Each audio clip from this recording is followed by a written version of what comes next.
Orek gumuruh jagat ketrajang letuh rina wengi hiduh bumine kaya arep runtuh kautaman wis rubuh Durjana slingkuh saya wuwuh jejeking adil wis rubuh negara kesruh kawula trenyuh parandene pejabate etok-etok ora roh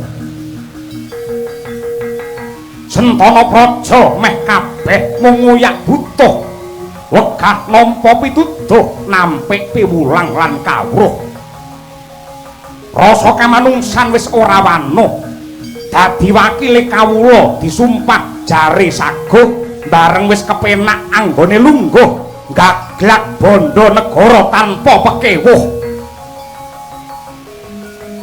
kautaman kasusilan rasa panunggal puskari pengaran-aran beda panemu dadi padu beda pilihan bengkerengan beda aliran padha jegal-jegalan weda suci nggo dolanan agama ditunggangi wong sing duwe kekarepan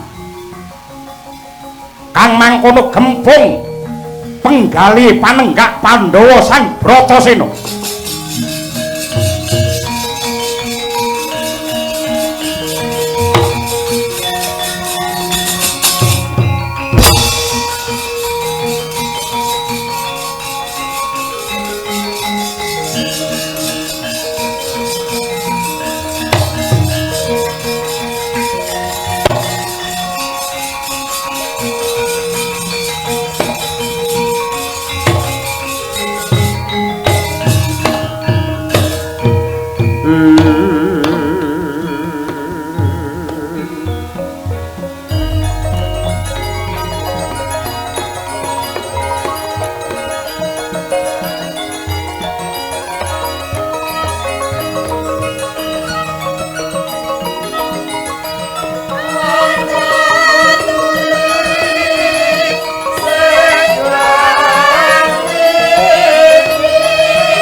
megagak ugak sadulita lae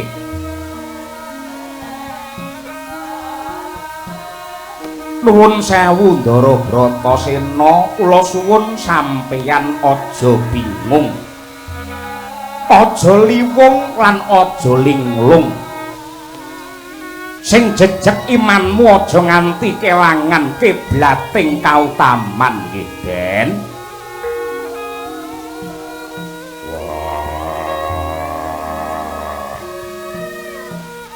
Kyai Semar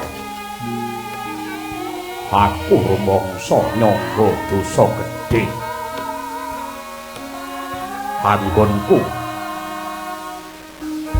dadi satriyane praja muspra tanpa guna wis 2 taun setengah negara iki ketaman pagebluk sesakit ingkang jalar tumular glandang nyawane wong pirang-pirang kawula padha sekarat keserakat sambate ora kuat Nanging nganti ripalungguhan iki Sentana Negara durung bisa menehi usada. Nadyan ripalungguhan iki lelara mawis bisa sithik mbaka sithik disirep. Ning nyatane perkara saya ndadra. Perkara saya gawe prihatin ning rasaku merga kahanane kawula sing nasibe saya ora cetha. Kowe tutura Semar aja mung meneng wae Kandhanana Bratasena.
Kumalayang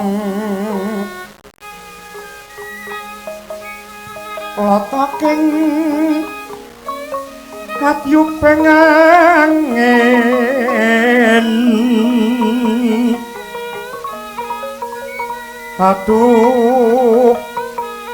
aduh paran ning kang pura kipun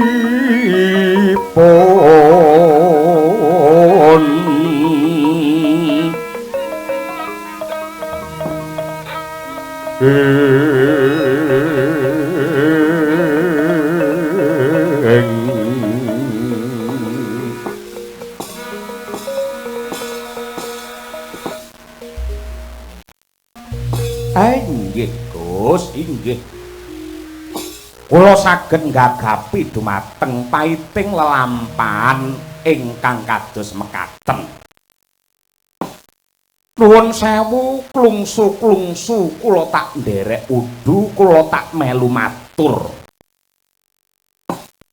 Negaramu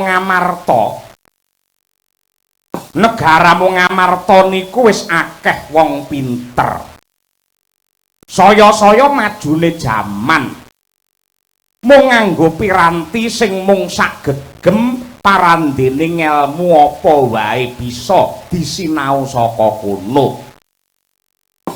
Mula nadyan kawruhe isih pas-pasan nanging sok-sok rumangsa pinter, rumangsa bener, rumangsa suci banjur tanpa ewuh pekewuh wigih ringa-ringa nyias marang rasane wong liya.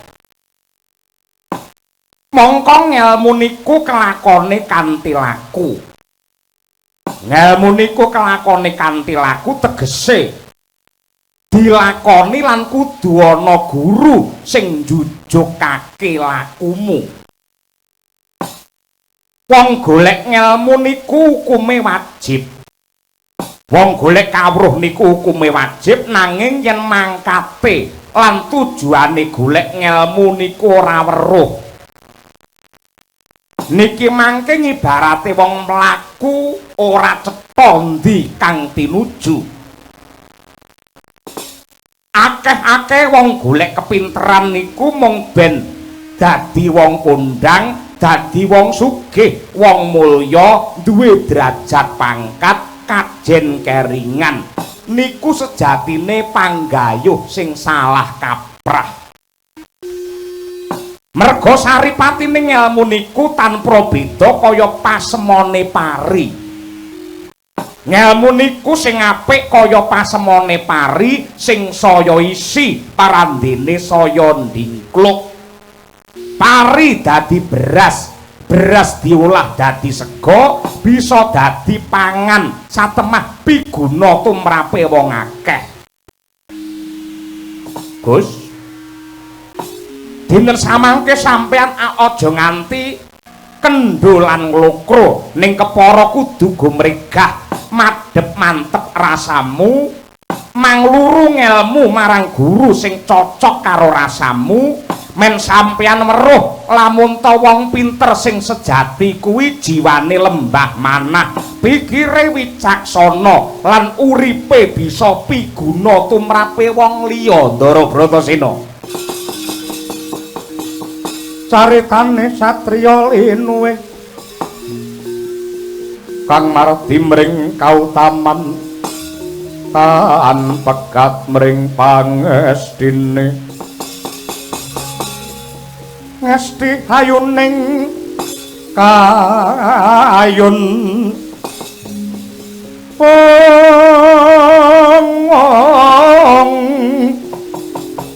pinesu tapa brata jejering panggayo gayuh wahyuning kamulyan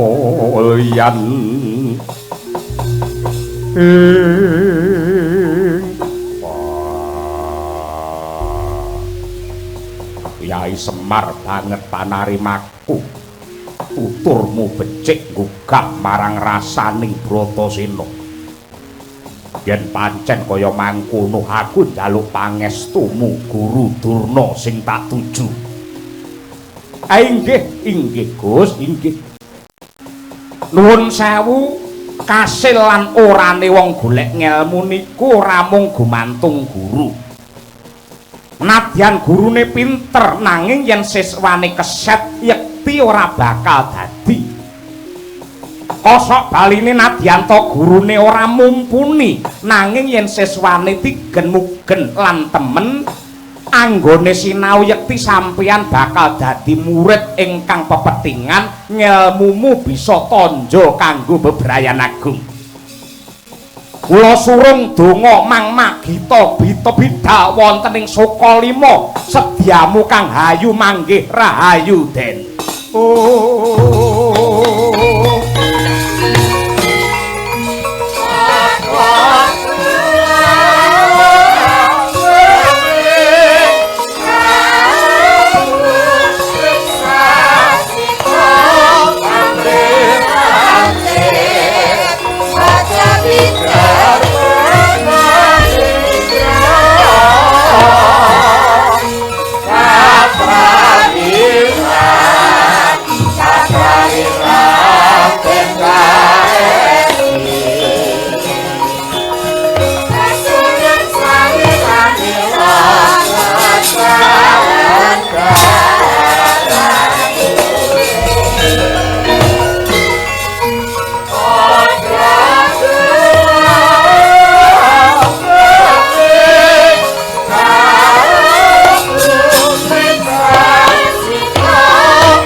Aduh Bathara gungkang amana bumi mugi keparengna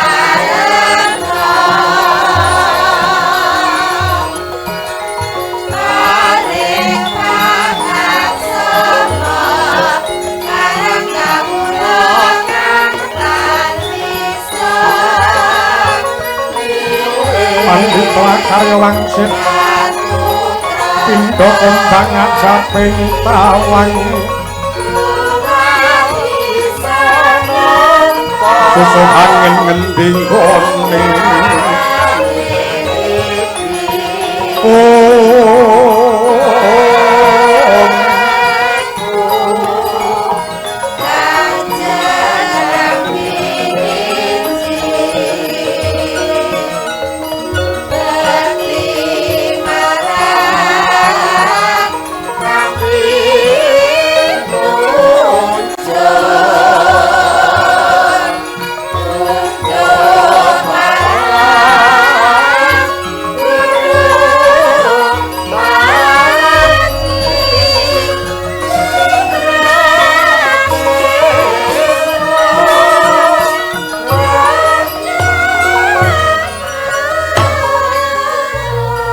Brengengen puji dikir kidung suci nyang mantra rahayu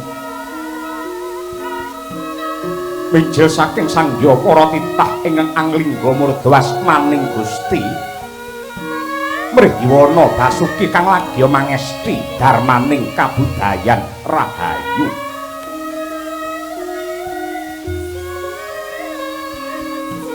Semeblak mega ing akasa reruntungan sumisih nganan ngiring binarung cahya abang hanelai mijil saking jagat wetan